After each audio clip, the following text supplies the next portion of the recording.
I could not think of a more Notre Dame thing to do than recite a poem before a boxing match. Embodies it.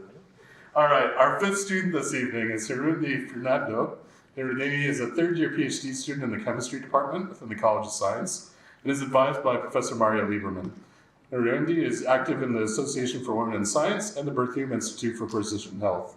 The presentation is titled Drugs, Trash to Treasure.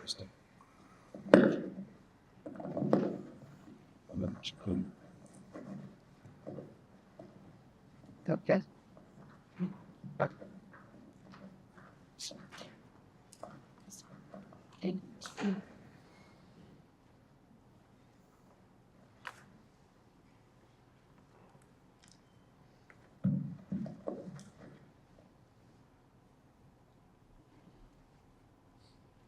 We know illegal drug abuse can be dangerous, but to truly grasp the gravity of this situation, did you know in 2021, for the first time in the US history, more than 100,000 people died from drug overdoses?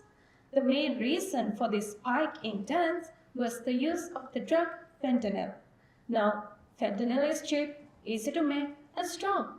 So dealers often mix other drugs with fentanyl, and most of the time, users don't know what they're really getting.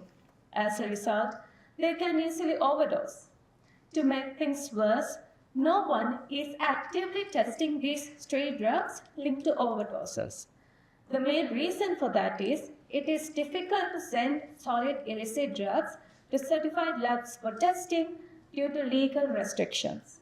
But what if I say we don't have to send the solid drugs? Instead, we can send drug trash for drug testing. In my research, I developed a new approach for drug testing from used fentanyl test strips, FTS, or what I call the drug trash. Now, imagine a COVID-19 tester. FTS looks very similar and detects only fentanyl in stray drug mixtures. Once these test strips are used, they're thrown away into the trash. Our collaborators send these drug trash to the lab. I extract all the drugs from these used FTS into a solution. This solution is then analyzed using the technique liquid chromatographic tandem mass spectrometry. Simply, this technique separates the individual drugs and identify up to 21 common drugs that are more likely to cause an overdose. But why should we test these street drugs? I tested drug trash from Ohio and found there is carfentanil in the region.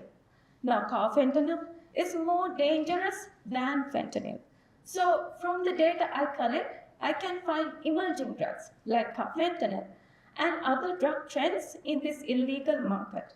This information can guide policymakers, public health officials in responding to this crisis and in preventing overdose deaths. Because after all, we are not just dealing with drugs and statistics here. We are dealing with loved ones lost, families shattered, and our struggling communities. Thank you.